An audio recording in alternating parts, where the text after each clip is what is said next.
Hello, welcome to Brighter Kashmir Interviews.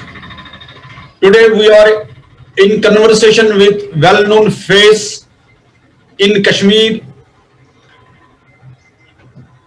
Before his present posting as Chancellor, Central University of Kashmir, he has commanded 15 corps, strategically very important and prestigious corps of Indian Army. He is none other than Lieutenant General Sayyid Ata Hasnan. He was known as People General, and his main weapon was to win the hearts of Kashmiris. Very warm welcome, sir, in our show. Thank you very much. Thank you very much, Varun sir. Sir, before we will start our conversation, LOC's ceasefire, Chinese troops disengagement from eastern Ladakh and other Kashmir issues will dominate during our interview. Absolutely. As you have known as a crowd puller, for that we will talk in Urdu or Hindi. So are you comfortable in this? Absolutely. मैं तो बहुत prefer करूंगा उर्दू, हिंदी, हिंदुस्तानी, अंग्रेजी बीच में मिलाकर बहुत अच्छा रहेगा क्योंकि पब्लिक ज्यादातर उसी के साथ रिलेट करती है. Sir, thank you, sir. Sir, as you have been connected to many think tanks. जैसे आप बहुत ही थिंक टैंक से जुड़े हैं, चाहे इंटरनेशनल या नेशनल लेवल पे, तो क्या राय आप गैदर करते हैं उनसे जिनसे आप मिलते हैं कश्मीर के बारे में? देखिए फरूख साहब, इंटरनेशनली मैं काफी घुमा हूं पिछले कुछ 7-8 साल में. बहुत से थिंक टैंक्स के साथ मेरा मिलाप हुआ है. मैं समझता हूं कि जम्मू कश्मीर की जो कॉन्फ्लिक्ट है, प्रॉक्सी वॉर जिसको मैं कहता हूं, ये एक स्पॉन्सर्ड प्रॉक्सी वॉर है. इसके बारे में मालूमात जो है इन थिंक टैंक्स में काफी कम है. हालांकि भारत के अंदर तो इसकी मालूमात काफी हद तक बढ़ चुकी है, मगर इंटरनेशनली अभी भी कम है, इंटरेस्ट लेवल भी कम है. मगर ज्यादातर लोगों को ये मालूम है कि ये इलाका जहां कश्मीर है, भारत का एक हिस्सा, ये बड़ा सेंसिटिव इलाका है. अफगानिस्तान, पाकिस्तान, सेंट्रल एशिया, चीन का पश्चिमी इलाका बड़ा सेंसिटिव एरिया है. तो उस पूरे इलाके के बारे में शायद न्यू ग्रेट गेम जिसको कहते हैं उसके बारे में शायद मालूमात है, मगर स्पेसिफिकली कश्मीर के बारे में कम.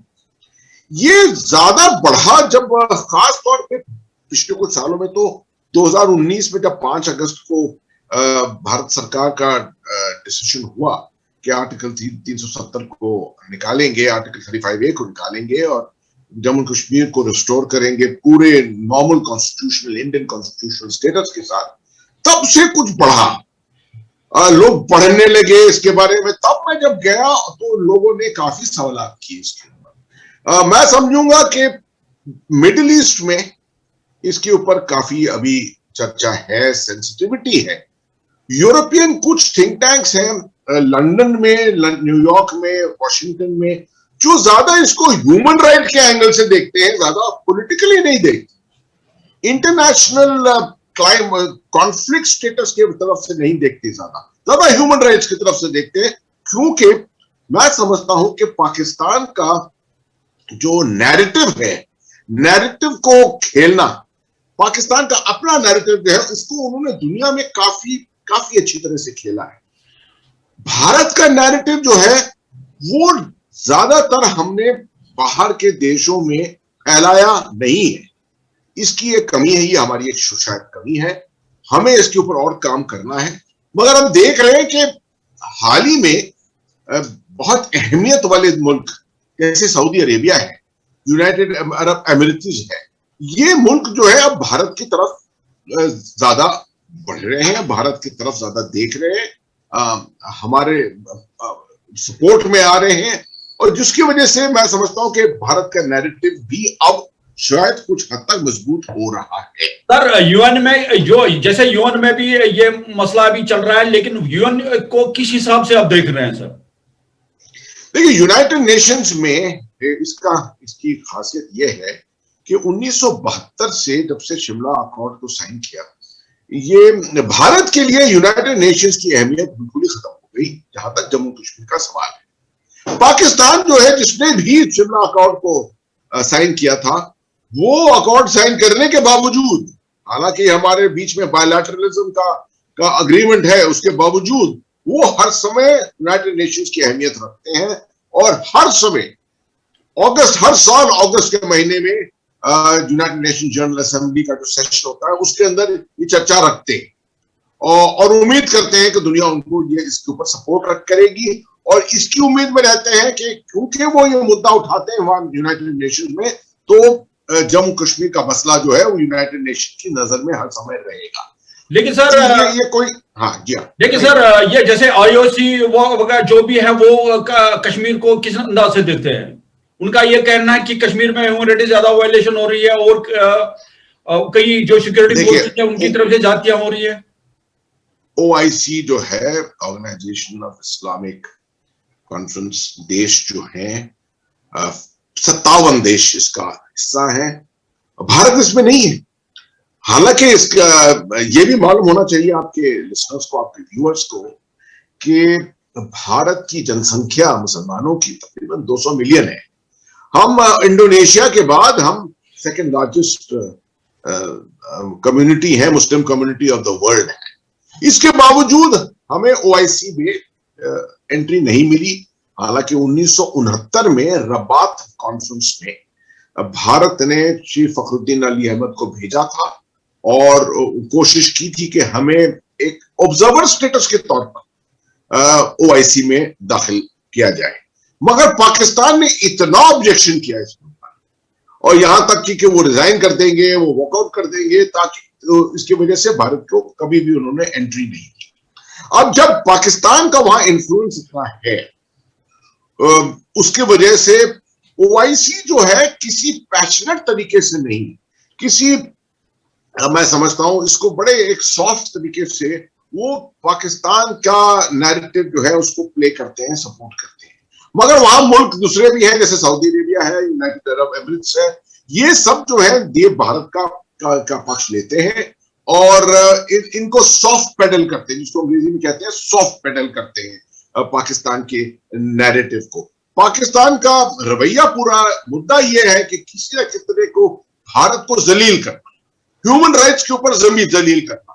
आप और मैं जानते हैं कि कश्मीर में किस तरह से भारतीय फौज जो है किस तरह से मौजूद है, वहां पर क्या रवैया उनका पब्लिक के साथ होता है। आप सद्भावना के बारे में जानते हैं, कुछ इक्का दुक्का मैं भी पूरी तरीके से मैं यकीन के साथ कहता हूं कि हाँ, कुछ जगह पर वायलेशन हुए हैं, उनका इन्वेस्टिगेशन भी हुआ है, मगर बाय एंड लार्ज अगर आप देखें, एटीट्यूड देखें इंडियन आर्मी का कश्मीर के अंदर, आपने खुद ही कहा कि मैं जीओसी 15 कोर था, आपने मेरा एटीट्यूड देखा, मेरे तरह सब जीओसी 15 कोर होते हैं, सब कमांडर होते हैं हमारे, तो वो ह्यूमन राइट्स का एंगल भारतीय फौज का वो पाकिस्तान आर्मी समझ ही नहीं सकती।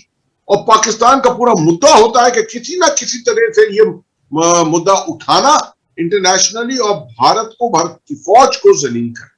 लेकिन सर यहाँ पे अभी कुछ दिन पहले, जैसे आपको भी पता होगा कि शिपियन का जो एनकाउंटर वो फेक था, तो उसमें आर्मी का वर्जन उसके बाद आया, तो उसके बारे में सर क्या कर रहे हैं आप, जैसे आप बता रहे हैं? देखिए बहुत सही सवाल पूछा आपने। ये शुपिया का एनकाउंटर भारत की फौज ने शुरू में, इंडियन आर्मी ने देखा कि हाँ, क्लेम भी हमने किया कि वो टेररिस्ट थे, 3 टेररिस्ट मारे गए, मगर जैसे ही ग्राउंड की रिपोर्ट आने लगी, जैसे ही आवाम से खबर आने लगी कि इसमें कुछ दाल में काला है, तो इन्वेस्टिगेशन किसने किया? भारत की फौज ने खुद ही किया। सबसे पहले कोर्ट ऑफ इंक्वायरी तो सबसे खुद ही की हमने, और इंक्वायरी उसके बाद जनरल इंक्वायरी हुई। और अब देखिए कि अब ये डिसीजन भी लिया गया है कि एक जुडिशियल प्रोसेस के जरिए, और आर्मी के जुडिशियल प्रोसेस के जरिए नहीं हो रहा है शायद, ये मेरे ख्याल में सिविल जुडिशियल प्रोसेस से हो रहा है कि प्रोसिक्यूशन होगा, इन्वेस्टिगेशन और प्रोसिक्यूशन दोनों होगा। तो जहां पर दाल में काला है, जहां पर कोई प्रॉब्लम है, किसी ने ऐसी हरकत की है कश्मीरी अवाम के साथ, वहां भारतीय फौज सबसे पहले होती है। आपने देखा, मैं 2005 में 2004-5 में मैंने खुद एक कोर्ट मार्शल किया था, आपको याद होगा, उड़ी में जब मैं कमांडर था। एक बलात्कार का एक एलिगेशन आया था एक आर्मी के मेजर साहब के खिलाफ, ये लंगेत एरिया में जहां 30 आर लगी है, और मैंने कोर्ट मार्शल प्रिसाइड किया था, और वो जो ऑफिसर थे उनको बरात किया था, उनको डिसमिस किया था इंडियन आर्मी से। तो हमारे पास मौके हैं, हमारे पास ये एग्जाम्पल्स हैं जिससे कि हम साबित कर सकते हैं कि भारत की फौज जहां पर ये इस तरह के प्रॉब्लम आते हैं उनमें बिल्कुल फेयरनेस के साथ, यहां तक कि मच्छल के बारे में बहुत से लोग कहते हैं कि मच्छल का जो डिसीजन था आर्मी का कोर्ट मार्शल को, उसको ओवरटर्न कर दिया है। ओवरटर्न नहीं किया है, बेल पे है ऑफिसर अभी तक, वो जवान और ऑफिसर अभी तक बेल पर है, वो केस अभी भी जिंदा है। अच्छा सर, इट इज सैड कि Kashmir needs a new leadership. Sir, what do you say about it? नई लीडरशिप, जी हाँ, देखिए कहीं पर भी जब एक नया नैरेटिव लाया जा रहा है तो माइंडसेट्स जो है पुराने, उनको बदलना पड़ेगा। जैसे आप यहां देख रहे हैं कि पाकिस्तान ने 30 साल से ये प्रॉक्सी वॉर कायम रखी है भारत के खिलाफ।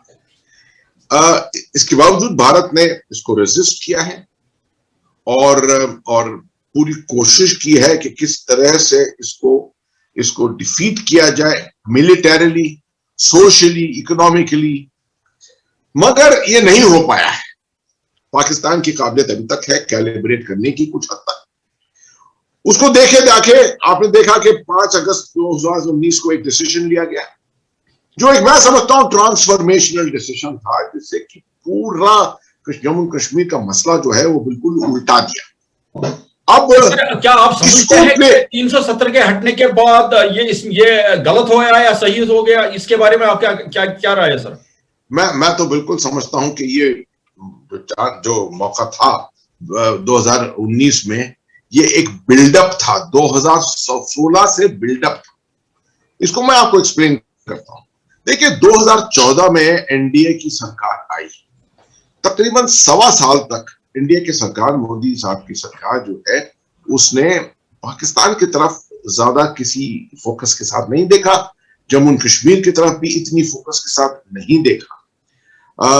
मगर 2015 से आपने देखा कि ऊफा में प्रधानमंत्री मोदी जी मिले नवाज शरीफ से, और उनका मोदी जी का ये फोकस रहा है कि कैसे पॉलिटिकल डायलॉग किया जाए, किस तरह से पाकिस्तान की आर्मी के खिलाफ पाकिस्तान के सिविल सोसाइटी के साथ, पॉलिटिकल लीडरशिप के साथ वार्तालाप, डिस्कशन किया जाए, एंगेजमेंट किया जाए। ऊफा में ही शुरू हुआ, बैंकॉक में आपने डोवल साहब को भेजा, वहां पर एनएसए टॉक्स हुई। उसके बाद देखा आपने श्रीमती सुषमा स्वराज, वो गई Islamabad, heart of Asia conference हुई, और संबंध हमारे इंप्रूव हो रहे थे काफी। हम सब जो कश्मीर को देखते हैं तरह की नजर से, हम सब बड़े होपफुल थे कि कुछ ना कुछ होगा इसका। फिर एकदम से आपने देखा 25 दिसंबर 2015 को प्रधानमंत्री खुद पहुंच गए लाहौर। एक बड़ा ट्रांसफॉर्मेशन, कौन सा प्रधानमंत्री इस तरह से करता है? एक ट्रांसफॉर्मेशनल एक्शन किया, जिससे कि मैं समझता हूं कि ये मसला जो है, पूरा भारत और पाकिस्तान एक साथ मिलकर इस प्रॉब्लम को रिजॉल्व कर सकते थे, उसी रवैये के साथ जैसे अटल बिहारी वाजपेयी ने शुरुआत की थी, और परवेज मुशर्रफ के साथ मिलकर 4 साल तक भारत सरकार ने कोशिश की थी कि इसको रिजॉल्व किया जाए। मगर 7 दिन के अंदर पाकिस्तान की जो डीप स्टेट है, पाकिस्तान की सरकार थोड़ी चलाती है, पाकिस्तान की फौज भी नहीं चलाती, मैं समझता हूं पाकिस्तान की डीप स्टेट चलाती है, जिसके अंदर पाकिस्तान फौज बहुत अहमियत है। और उन्होंने इसको इसके ऊपर पानी फेंका, पठानकोट पर हमला किया, 7-6 महीने के बाद 7 महीने के बाद उड़ी पर किया। तो इस तरह से अपसेट कर दिया, इस पूरे प्रोसेस को अपसेट कर दिया। यहां इससे मालूम हुआ क्लियरली कि पाकिस्तान जो है वो काबू नहीं आएगा इस तरीके से, और ये स्थिति जो है जम्मू कश्मीर में काबू नहीं आएगी तब तक कोई एक ट्रांसफॉर्मेशनल चीज ना की जाए। क्योंकि एक आप समझिए सेंटिमेंट इमोशन बना हुआ था कि जम्मू कश्मीर अलग है। आर्टिकल 370 जो एक टेम्पररी मेजर था, उसके जरिए जम्मू कश्मीर को एक एक्सक्लूसिविटी दी जा रही थी। वो एक्सक्लूसिविटी मैं समझता हूं कि 1972 में खत्म कर देनी चाहिए थी जब शिमला एग्रीमेंट हुआ था, या 1994 में खत्म कर देनी चाहिए थी जबकि दोनों हाउस, भारत के पार्लियामेंट के संसद के दोनों हाउस साथ साथ मिले थे और सब पार्टीज ने एक साथ आकर कहा था कि पूरा जम्मू कश्मीर भारत का है। ये क्लियर रेजोल्यूशन 22 फरवरी 1994 को ये इनैक्ट किया गया था, पास किया गया था। और मगर तब भी 25 साल के बाद 2019 में ये डिसीजन लिया गया कि अब तो मौका है ही, हमको करना पड़ेगा। और उस वजह से देखा कि संसद में पार्लियामेंट्री तौर पे ये कोई बेफजूल, कोई फोर्सिबली तो नहीं किया। पार्लियामेंट एक्ट ऑफ पार्लियामेंट के जरिए ही आर्टिकल 370 और 35A को हटाया और स्टेट का स्टेटस, राज्य का स्टेटस हटाकर यूनियन टेरिटरी का स्टेटस दिया। मगर वो मेरे ख्याल में उसको डिस्कस करने का कोई फायदा नहीं, क्योंकि हमें भी मालूम है कि वो तो सिर्फ एक it's a matter of time. जब आप समझते हैं, जब हम समझते हैं कि एडमिनिस्ट्रेटिवली जम्मू कश्मीर जो है वो रिस्टोर हो गया है, वहां की एडमिनिस्ट्रेशन सही हो गया है, तो मेरे ख्याल में वहां पर वापस राज्य का स्टेटस, स्टेट का स्टेटस जो है वो वापस मिल जाएगा। आर्टिकल 370 हटाने से, 35A हटाने से क्या हो गया है, अपॉर्चुनिटीज मिल गई हैं, इन्वेस्टमेंट की अपॉर्चुनिटीज मिल गई हैं, जो मैं समझता हूं अभी तो बहुत धीरे धीरे चल रही है, मगर इसके अंदर बहुत बढ़ोतरी आएगी। जब माहौल सही होगा तो बहुत बढ़ोतरी आएगी। इसके लिए आपको एक पुराने माइंडसेट की लीडरशिप नहीं चाहिए, आपको एक नए माइंडसेट की चाहिए। पुराने माइंडसेट का मतलब रेजिस्ट करना कि आर्टिकल 370 को वापस रिस्टोर करो। वो किस हालत में रिस्टोर हो सकता है? जम्मू कश्मीर के खुद जितने सिटीजन है उनको खुद सोचना चाहिए इसके बारे में। आप जैसे पढ़े लिखे लोग जो जम्मू कश्मीर में हैं, उनको इसके बारे में सोचना चाहिए कि ये कॉन्फ्लिक्ट जो है, ये प्रॉक्सी कॉन्फ्लिक्ट जो है 30 साल से पाकिस्तान लड़ रहा है, इसकी वजह से क्या असर जम्मू कश्मीर को हुआ है। हम चाहते हैं कि वो अब कम से कम हो उस कॉन्फ्लिक्ट का असर, ज्यादा से ज्यादा जम्मू कश्मीर की जमीन, जम्मू कश्मीर के लोग जो है वो जुड़े भारत के साथ, और जो जिस तरह से भारत बढ़ोतरी कर रहा है उस तरह से जम्मू कश्मीर की बढ़ोतरी, यही चाहते। तो इसके लिए नई लीडरशिप की शायद कुछ हद तक जरूरत है। सर, ये जो अभी, do you think the current political crisis there in Pakistan, do you think does it have any impact on India, specially on Kashmir? देखिए, I am not sure whether there is a political crisis really in Pakistan. ये पाकिस्तान के तो politics इसी तरह से चलती रहती है, मैंने तो बहुत सालों से देख रहा हूं। अब इमरान खान साहब को इलेक्ट हुए और प्राइम मिनिस्टर बन गए लोग, मगर भारत में भी और पाकिस्तान में भी कहते हैं बहुत हद तक कि वो इलेक्टेड प्राइम मिनिस्टर ही नहीं है, वो तो सिलेक्टेड प्राइम मिनिस्टर है। उनको तो सिर्फ भारत डीप स्टेट ने या पाकिस्तान की आर्मी ने प्राइम मिनिस्टर के सिंहासन पर बिठाया हुआ है और कुछ नहीं। तो ये तो चलता रहता है। ऑपोजिशन जो है जिस तरह से उनको गिराने की कोशिश कर रही है, आप देखें पहले तो 31 दिसंबर की एक डेडलाइन थी, फिर 31 जनवरी की एक डेडलाइन थी, मगर अभी तक कुछ हुआ नहीं हुआ।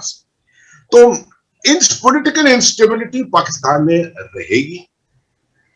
ज्यादा अहमियत मैं समझता हूं कि पाकिस्तान की फाइनेंशियल इंस्टेबिलिटी, पाकिस्तान का एक देश रहना, एक मुल्क रहना, यही बड़ी मुश्किल में है इस वक्त उनके पास। अब आप कंपेयर कर लीजिए, भारत के पास इस समय 587 बिलियन डॉलर फॉरेन एक्सचेंज की रकम है इस वक्त हमारे रिजर्व्स में। पाकिस्तान के पास तकरीबन 18 बिलियन है।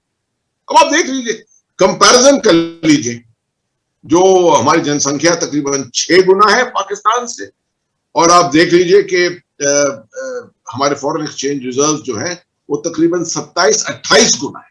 मगर सर, जीडीपी जो बहुत नीचे डाउन है अभी, जैसे आप बता रहे हैं कि इतना हमारे पास रिजर्व्स है इंडिया में, लेकिन उससे जो जीडीपी जो है बहुत कम है, और उसके बाद बहुत कम है। मैं समझता हूं -7% है भारत का जीडीपी। मगर क्या वजह है वो भी हमको समझना चाहिए कि देखिए -24% से -7% आया, पैंडेमिक की वजह से हुआ है ये। और आप देख रहे हैं कि अगला क्वार्टर जिसका स्टेटिस्टिक्स आएंगे उसमें उम्मीद हो रही है ऑलरेडी कि 1.2% की ग्रोथ हो जाएगी। मैं समझता हूं कि ये पैंडेमिक की वजह से ज्यादातर हुआ है। अगले आप 2 साल 3 साल में देखिए तो जिस तरह से भारत की का ग्रोथ रेट होगा मेरे ख्याल में और कुछ ज्यादा मुल्क नहीं होंगे सर दुनिया में जिनका ग्रोथ रेट ऐसा है कि एक तो जॉब लॉस हुई और पेट्रोल के रेट कितने हाइक हो गए, उसके बाद इंडस्ट्री का जो डेवलपमेंट है वो डाउन है। तो उस सिलसिले में आप ये जो बता रहे हैं कि इतना रिजर्व्स है तो उसका असर तो होना चाहिए ना फिर इस पे सब पे जो इंडस्ट्रीज। बिल्कुल बेशक इससे क्या है इकोनॉमी तो स्टेबल है, बिल्कुल स्टेबल है। रिजर्व्स का मतलब ये नहीं कि आप इन्फ्यूजन करते रहिए। आप देख सकते हैं कि अमेरिका ने भी बहुत ख्याल के साथ अभी तक पूरे हद तक जो है कैपिटल इन्फ्यूज नहीं किया अपनी इकोनॉमी के अंदर। भारत ने भी बहुत ख्याल रखा है, बहुत केयरफुली इसको मैनेजमेंट इसका हो रहा है। बजट से भी आप देख लीजिए पेट्रोल के प्राइसेस बेहद बढ़ रहे हैं बेशक, क्योंकि एक तो अगर आपको इकोनॉमी को रिस्टोर करना है तो जितने आप टैक्सेस लगा रहे हैं पेट्रोल के ऊपर उनको आप रेजिस्ट नहीं कर सकते। इस वक्त आपको उनको सपोर्ट करना ही पड़ेगा, क्योंकि सरकार के पास और कुछ शायद साधन है नहीं इस वक्त पैसा जमा करने की, और ये पैसा आना निहायत जरूरी है इकोनॉमी को बढ़ोतरी देने की। मैं समझता हूँ ये टेम्पररी मेजर्स हैं, these are all temporary measures which are necessary to restore। अब आप देखिए सरकार के अंदर बहुत लोग कहेंगे कि डिनर्स अलाउंस आपका जो पिछले साल 3% 4% बढ़ोतरी दी थी उसके ऊपर भी लगाम लगा दी, उसके ऊपर भी रोक लगा दी। उन्होंने कहा था 1 जुलाई 2021 को देंगे, शायद वो भी ना मिले। अब ये सब तो साधन सरकार को करने पड़ते हैं। जब आप पैंडेमिक के बीच में आप अगर दिल्ली में होते फरूख साहब, आप देखते हैं कि दिल्ली जैसा शहर 21-22 मिलियन का शहर लॉकडाउन में 20-22 मार्च पिछले साल मैं जब निकल रहा था ऑफिस जा रहा था तो मैंने देखा सुनसान एक आदमी नहीं सड़कों के ऊपर। ऐसी हालत में जब आप समझिए कि 1.3 बिलियन लोगों का देश इस तरह से लॉकडाउन में जाता है तो उसका क्या असर होगा इकोनॉमी पर, और कितनी जल्दी हमारी इकोनॉमी वापस आ रही है, कितनी जल्दी बाउंस बैक कर रही है। ये पाकिस्तान में नहीं होगा। तो हम भारत की इकोनॉमिक्स के ऊपर डिस्कशन नहीं कर रहे हैं, हम तो पाकिस्तान और भारत के संबंधों पर कर रहे हैं। तो इसका असर तो डेफिनेटली ये है कि पाकिस्तान का इंटरनल फाइनेंशियल मैनेजमेंट जो है वो मुश्किल हो रहा है। अब आप देखिए उसके संबंध सऊदी अरेबिया के साथ भी काफी बिगड़े हुए हैं, जिसकी वजह से उसको एक लोन भी वापस करना पड़ा। और ये गलत फहमी होगी सोचना कि चाइना पाकिस्तान, इसकी बात सुन लीजिए मेरी, ये गलत फहमी होगी सोचना कि चाइना से जितने लोन पाकिस्तान को मिले हैं वो किसी तरह के फ्री लंच हैं। वो उसके ऊपर कोई फ्री लंच नहीं है। ये जो चाइना पाकिस्तान इकोनॉमिक कॉरिडोर है इसका पैसा पाकिस्तान को वापस करना पड़ेगा। तो ये आप सोच लीजिए कि पाकिस्तान किस तरह से एक डेट क्राइसिस के अंदर बढ़ता जा रहा है। अच्छा सर, ये भारत की पॉलिसी जो है ना वो पाकिस्तान मतलब भारत की पॉलिसी पाकिस्तान की तरफ कैसी होनी चाहिए जिससे इनके जो टाइज वगैरह जितने भी हैं वो स्ट्रांग हो जाए? किसके टाइज? हमारे भारत पाकिस्तान के टाइज? Yes sir. जी देखिए भारत पाकिस्तान के टाइज तो अगर आप समझिए हम तो एक सब कॉन्टिनेंट का हिस्सा है, भारत पाकिस्तान दोनों। यही एक क्षेत्र है, रीजन है जो जिसका एक रीजनल कोऑपरेशन स्टेटस जो है बड़ा कमजोर है। अब आप देखिए आसियान को देखिए, साउथ ईस्ट एशिया में 10 मुल्क हैं साथ में मिले हुए हैं एक साथ। आप यूरोप को देखिए, यूरोपियन यूनियन बनाई भी है, एक कॉमन मार्केट बना हुआ है, एक कॉमन यूरो, एक कॉमन करेंसी बनी हुई है। ये यहां नहीं हो सकता क्या? बेशक हो सकता है, और सभी मुल्कों के फायदे के लिए हो सकता है। ये सिर्फ पाकिस्तान भारत के संबंध बिगड़े हुए संबंधों की वजह से नहीं हो पा रहा है। तो ये संबंध सही होना है। हमने तो भाई 1972 में शिमला अग्रीमेंट साइन करके और दोनों देशों ने अग्री किया था कि हम एक दूसरे के साथ जुटकर बायलैटरल तरीके से अपने इश्यूज रिजॉल्व करेंगे। 17 साल के बाद क्या हुआ? 1989 से वो झगड़ा शुरू हुआ कश्मीर, जम्मू कश्मीर के मसले पर दोबारा, पाकिस्तान का पूरा मुद्दा ये था कि कैसे कैसे बदला लिया जाए बांग्लादेश के लिए, किस तरह से भारत के खिलाफ 1000 वार वाला कैंपेन प्रॉक्सी वॉर शुरू किया जाए, और वो जारी है पिछले 30 साल से। ठीक है, जिहादियों के जरिए, इन्फिल्ट्रेशन के जरिए, लोकल रिक्रूटमेंट के जरिए, आइडियोलॉजी बदल के जरिए। कश्मीर की आइडियोलॉजी नहीं बदली, आप देख लीजिए खुद ही। हम सब कश्मीर की सूफियत को सलाम करते हैं, मगर कितनी सूफियत रह गई कश्मीर के अंदर, आप भी और मैं भी जानते हैं इसके बारे में। हम भी जानते हैं कि कहां कहां क्या चीज बदली है आइडियोलॉजिकली जम्मू कश्मीर में। तो ये सब चीजें पाकिस्तान ने कोशिश की, हालांकि जीत पाकिस्तान की कहीं नहीं हुई। ये चलता रहा है, ये कैंपेन चलता रहा है। और जब तक पाकिस्तान का ये टेररिज्म का इस्तेमाल करके और भारत को ऑन द मैट डालना या दीवार के खिलाफ उसको प्रेशराइज करना, मैं समझता हूं ये संबंध जब तक ये चलता रहेगा, ये संबंध इंप्रूव नहीं हो सकता। Acha, how do you see the disengagement of troops from the eastern Ladakh? And do you think, sir, the Chinese scared from India, or it was a pact, something else, as they have established colonies there at the Arunachal and other places? So how do you see this? देखिए, ये बात बहुत बड़ा सवाल है, इसमें मैं एक दो चीजें आपको बताता हूं।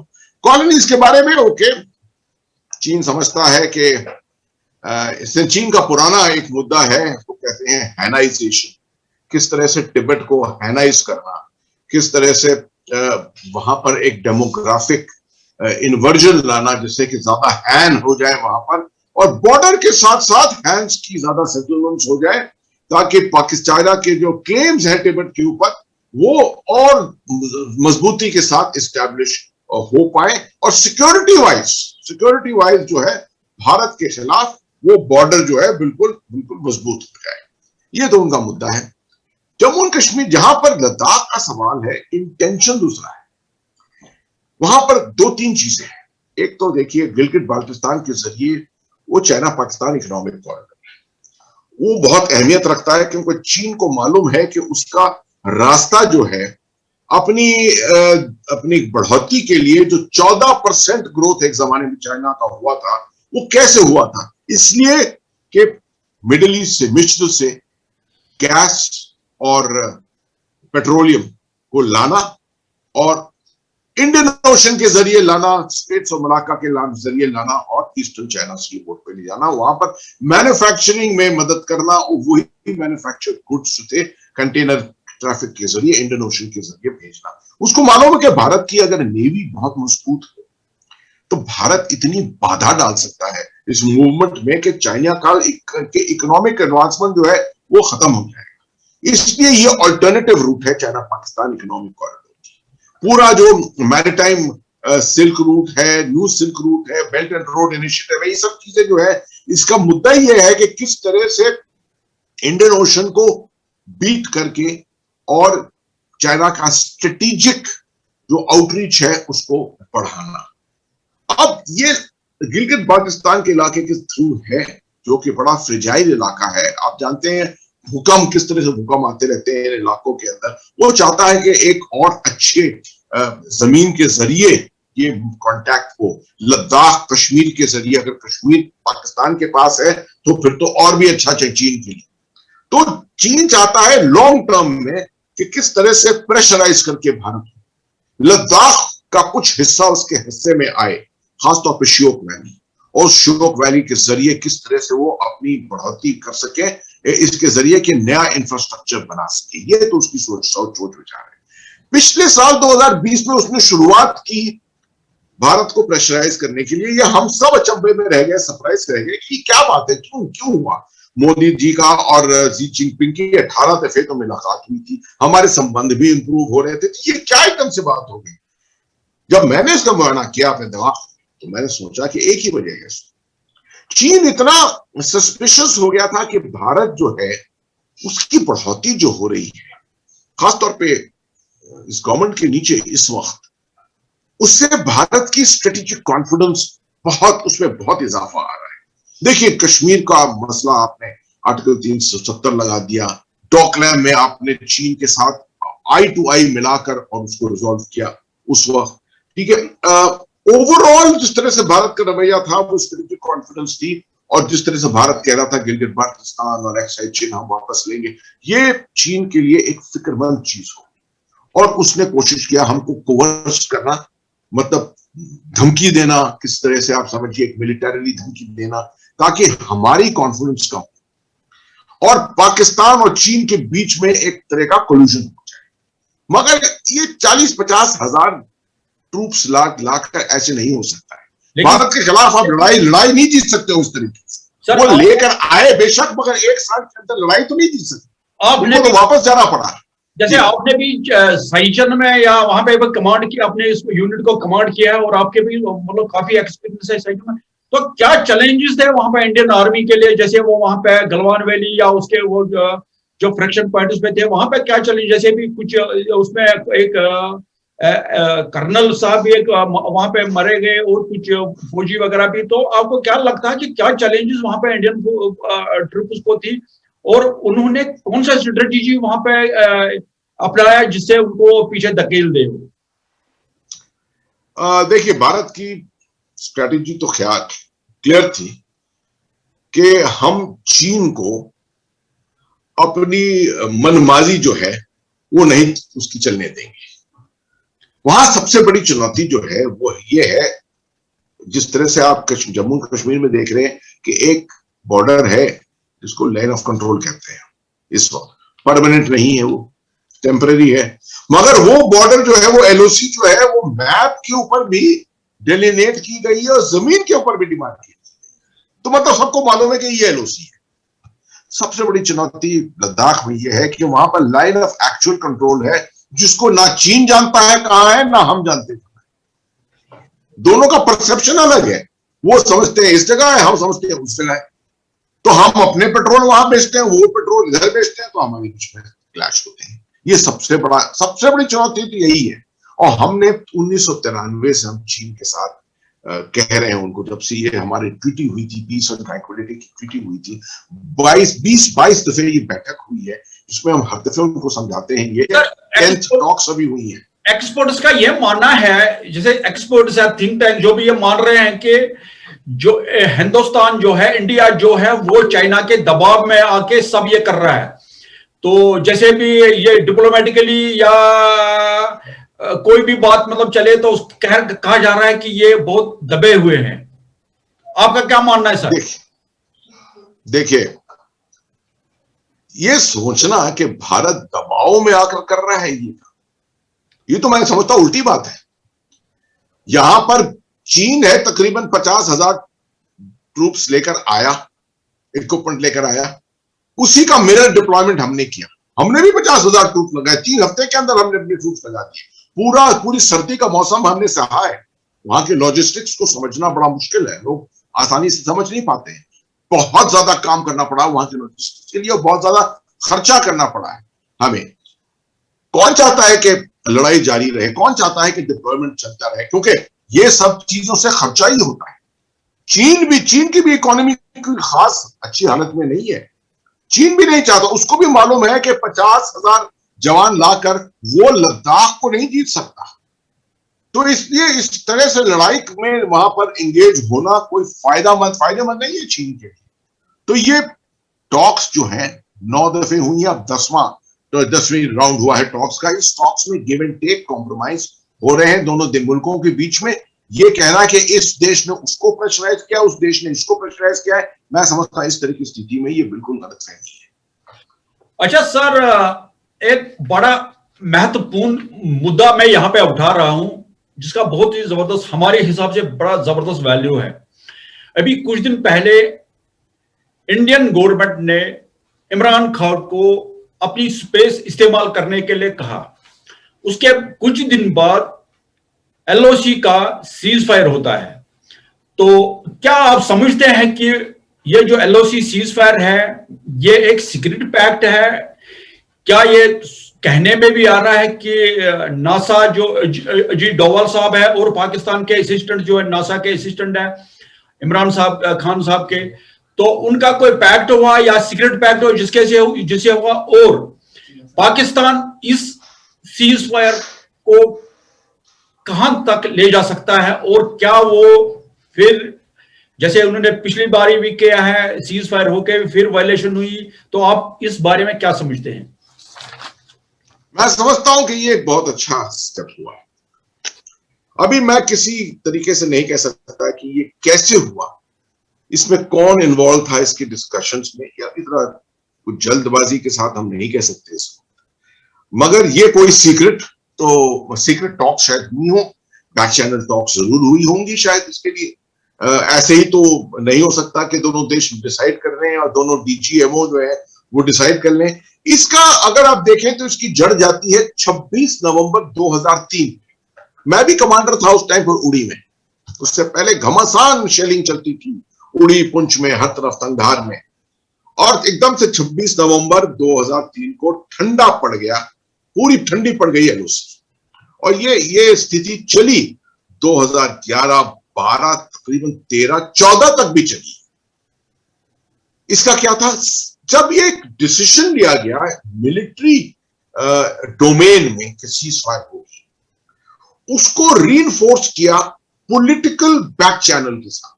उस वक्त शायद आपको मालूम है कि नहीं मालूम है, मुझे नहीं कह सकता, 4 साल तक ये बैक चैनल टॉक्स चले, 2004 से 2008 तक। ठीक है, उस वक्त संबंध पाकिस्तान और भारत के तकरीबन अच्छे थे, कुछ हद तक काफी अच्छे थे, वायलेंस भी कम हुई। हमने लाइन ऑफ कंट्रोल की फेंस भी बनाई उस वक्त, बाढ़ जो लगाई हमने उस वक्त बनाई, इन्फिल्ट्रेशन पर काबू बहुत हद तक पाया।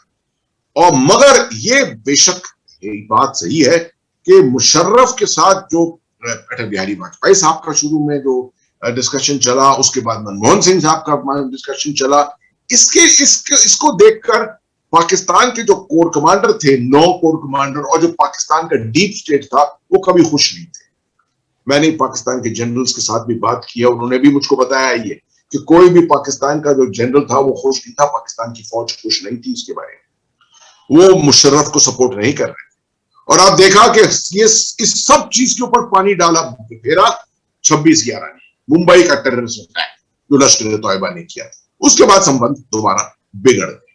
अब जब तक आप एक मिलिट्री डोमेन में जो अग्रीमेंट आपका हुआ है, डीजीएमओ लेवल पे जो टॉक्स का उनके साथ हुआ है कि सीज फायर बना रहेगा, जब तक वो सपोर्ट पॉलिटिकली सोशली ना हो, यानी कि भारत की सरकार और पाकिस्तान की सरकार एक दूसरे के साथ बात करें, तब तक ये जो सीज फायर का अग्रीमेंट है कुछ हफ्ते, कुछ महीने, कुछ साल चल सकता है, मगर हमेशा के लिए नहीं चलेगा, वो स्टेबल नहीं रह सकता। तो इसलिए उससे अगला स्टेप लेना जरूरी होगा, उसके लिए एक माहौल बनाना पड़ेगा, ये ऑटोमेटिकली नहीं होगा।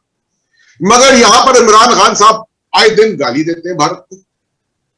मोईद यूसुफ जो पाकिस्तान के नेशनल सिक्योरिटी एडवाइजर हैं, बड़े काबिल एकेडमिक हैं, मगर उनको मैटर्स ऑफ स्टेट के ऊपर उनका ज्यादा शायद एक्सपीरियंस उनकी नहीं है, और वो जिस तरह से बात की है, वो तो अपने आप को मतलब पाकिस्तान को समझते हैं कि it is on a higher moral platform, और भारत तो गिरा हुआ है बिल्कुल। इस तरीके से ये बातचीत नहीं चल सकती, इस तरीके से ये सीज फायर भी नहीं चल सकती। अगर पाकिस्तान, जिसने अभी थोड़ा इन्फिल्ट्रेशन के ऊपर काबू किया हुआ है, हमने पूरे हद तक उसको रोका हुआ है, अगर जब तक ये चलेगा तो ठीक है। अगर पाकिस्तान ने डिसाइड कर लिया एक दिन के इन्फिल्ट्रेशन दोबारा करेंगे, दोबारा कश्मीर को के अंदर कैलिब्रेट करने की कोशिश करेंगे, सेपरेटिज्म को, वायलेंस लाएंगे, तो फिर ये सीज फायर तो नहीं रह सकती, क्योंकि लाइन ऑफ कंट्रोल ऐसी जगह है जो सिर्फ एक लकीर नहीं है जमीन पर, वो एक बहुत इंपॉर्टेंट एंटिटी है जिसके थ्रू पाकिस्तान कोशिश करता है इंटरनेशनल कम्युनिटी को मैसेज करना, ये बताना कि देखिए भारत के साथ हमारा अभी तक ये प्रॉब्लम है, हम 2 न्यूक्लियर देश हैं, और ये बहुत भड़कावा हो सकता है इसके अंदर, जल्द से जल्द यूनाइटेड नेशंस को दखलंदाजी करके और यहां पर इसको रिजॉल्व करना चाहिए। ये पाकिस्तान का होता रहता है। तो मैं तो इस वक्त बहुत खुश हूं कि शुरुआत हुई है। मैं उम्मीद रखता हूं कि ये शुरुआत जो है ये आगे और अच्छी तरह से बढ़ेगी। जैसे आपने बताया सर कि मुशर्रफ साहब जो थे वो वाजपेयी जी से या किसी और से बात करी उन्होंने, लेकिन करगिल के पीछे तो उन्हीं का हाथ है, वही ब्रेन चाइल्ड है करगिल जो जब करगिल का मसला हो गया था तब तो वही ब्रेन चाइल्ड थे। यहां तक कि वो खुद भी करगिल में जो वार था उस वक्त वो खुद भी वहां पे मौजूद थे। जैसे कोई जनरल या इस किस्म का कोई हाई पोस्ट पर रखने वाला आर्मी का खुद नहीं जाता है, तो वो खुद वहां पे इन्वॉल्व होते। तो आपके इसके बारे में क्या कर रहे हैं? देखिए, परवेज मुशर्रफ साहब ना ही सिर्फ कारगिल में उनका पूरा हाथ था, वो आर्मी चीफ थे। 1987-88 में सियाचिन में भी वो उस टाइम पर एसएसजी के कमांडर थे और उन्होंने वहां पर ऑपरेशन चलाए थे। मगर 2000 के बाद तकरीबन जब कारगिल में पाकिस्तान को पछाड़ा हमने, भारत ने पाकिस्तान को हटना पड़ा पीछे, मुशर्रफ जलील हुए अपने ही मुल्क में उसके बाद से देखा उनका रवैया जो है वो अटल बिहारी वाजपेयी को देखते देखते बदलने लगा। उन्होंने देखा कि भारत का प्रधानमंत्री जो है किस तरह का स्टेट्समैन है, पढ़ा लिखा, ठीक है, किस तरह का फिलोसोफर है, और यहां पर पाकिस्तान का चीफ मार्शल लॉ एडमिनिस्ट्रेटर बाद में प्रेसिडेंट जो है किस तरीके से सिर्फ लड़ाई की तरफ यूनिफॉर्म पहनकर और लड़ाई करता है, देखता है और कुछ नहीं। उनका भी रवैया बदलने लगा। मैं समझता हूं कि अटल बिहारी वाजपेयी का बहुत बड़ा इंफ्लुएंस था वो परवेज मुशर्रफ के ऊपर। आज परवेज मुशर्रफ दूसरी चीज है, वो उसको मान्यता नहीं देंगे वाजपेयी साहब के तरीकों को, मगर उन्होंने भी अगर आप देखिए तो 2001 में वो आए आगरा समिट के लिए, चलिए वो सक्सेसफुल नहीं हुई। 2002 में ऑपरेशन पराक्रम हुआ, मगर 2003 में आप देखिए समझौता होने लगा, सीज फायर हो गया 26 नवंबर को, और उसके बाद 4 साल तक वो वार्तालाप चलता रहा, बैक चैनल चलता रहा। तो अटल बिहारी तो परवेज मुशर्रफ ने एक तरफ तो कारगिल को इनिशिएट भी किया था और दूसरी तरफ उन्होंने शांति भी कोशिश, अमन भी कोशिश की थी लाना। यह हमको इसको एक्सेप्ट करना पड़ेगा। और जिस तरह से इन्फ्लुएंस उनके ऊपर अटल बिहारी वाजपेयी की थी वो बड़ी पॉजिटिव इन्फ्लुएंस, मगर पाकिस्तान के डीप स्टेट ने इसको चलने नहीं। अच्छा सर, हाल ही में कुछ महीने पहले यहाँ पे डीडीसी के इलेक्शंस हो गए, तो उसके बाद यहाँ पे एक सिस्टम बन रहा है। क्या आपको लगता है कि यहाँ पे असेंबली के इलेक्शन के का रास्ता खुल गया है यहाँ पे? देखिए, अगर आप इतिहास से देखिए, कश्मीर में कब डेमोक्रेसी नहीं हुई?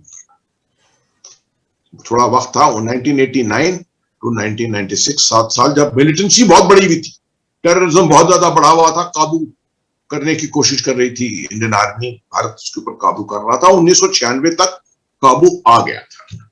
1996 में डिसीजन लिया गया कि हम इलेक्शन करेंगे, और उस इलेक्शन में बहुत कम टर्नआउट हुआ। सोपोर, श्रीनगर, बारामूला, सब जगह बहुत कम टर्नआउट हुआ, मगर इसके बावजूद भारत ने कहा नहीं, we will go for democracy because democracy is a means of promoting peace. मैं समझता हूं कि जिस तरह की abnormal situation जम्मू कश्मीर में 2018-19 में थी, उसको दूर किया by removing Article 370, putting governor's rule, president's rule, etc. और ये तब तक चलेगा जब तक it's important for India to ensure the stabilization और पाकिस्तान का हाथ जो है उसको न्यूट्रलाइज कर completely, then democracy will be reintroduced at the assembly level. मगर इसके इंटरिम में, इसके बीच में अगर आप देखें तो पंचायती राज, पंचायती इलेक्शंस हुए हैं 2019 में, 2020 के आखिर में आपने देखा डीडीसी इलेक्शंस हुए हैं। उम्मीद करता हूं कि ये एक्सपेरिमेंट है, खासतौर पर डीडीसी तो आप सब देख रहे हैं कि कहीं देश में तो कहीं और है नहीं, ये एक्सपेरिमेंट है। और मैं समझता हूं कि ग्रासरूट्स लेवल पे डेमोक्रेसी लाकर भारत जिस तरह से एक्सपेरिमेंट कर रहा है, इससे कश्मीरी आवाम के अंदर एक लहर फैलनी चाहिए, लहर एक एंथुसियाज्म की लहर। अच्छा सर, क्या आप समझते हैं सपोर्ट की लहर? 370 के हटने के बाद यहाँ पे जैसे इंडियन गवर्नमेंट बता रही थी कि सनतकारी हो जाएगी, यहाँ पे लोग आ रहे हैं, फिर इंडस्ट्रीज को खड़ा करेंगे, लेकिन इस किस्म का अभी तक ऐसा कुछ हुआ ही नहीं। तो क्या आप समझते हैं इसके बारे में?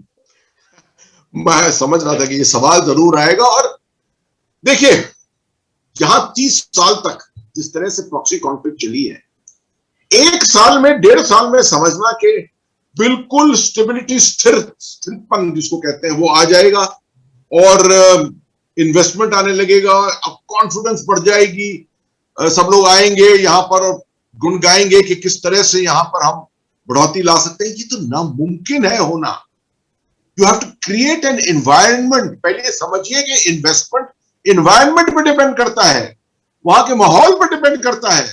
कौन आदमी अपना पैसा लगाना चाहेगा जम्मू कश्मीर में जब उसको कोई मालूम नहीं कि कल का स्टेट क्या है as far as violence is concern. जो स्ट्रेटेजिकली कश्मीर ऐसी जगह पर, तो इसका मतलब है आप ये बता, आपका मानना यह है कि फिर यहाँ पे जो ये आप बता रहे हैं कि यहाँ पे पैसा लगाने के लिए कोई तैयार नहीं है, तो इसका मतलब है फिर नहीं आएंगे यहाँ पे इंडस्ट्रीज?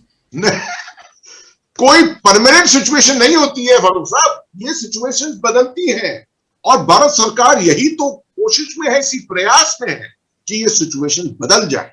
अच्छा सर, अभी डेमोक्रेसी, एक सेकेंड, मैं आपने सवाल पूछा है तो फिर मैं पूरा जवाब दूं। पूरा यहाँ पर डेमोक्रेसी आए, ग्रासरूट्स डेमोक्रेसी हो, करप्शन हटे, डेवलपमेंट हो, अल्टीमेटली फौज हटे, वहां से लाइन ऑफ कंट्रोल पे जाए, पूरा नॉर्मलसी आए। सिर्फ जिसको मैं हर दफे कहता हूं, एब्सेंस ऑफ वायलेंस, मतलब वहां पर अगर हिंसा नहीं है, वायलेंस नहीं है, इसका मतलब नहीं कि नॉर्मलसी आ गई।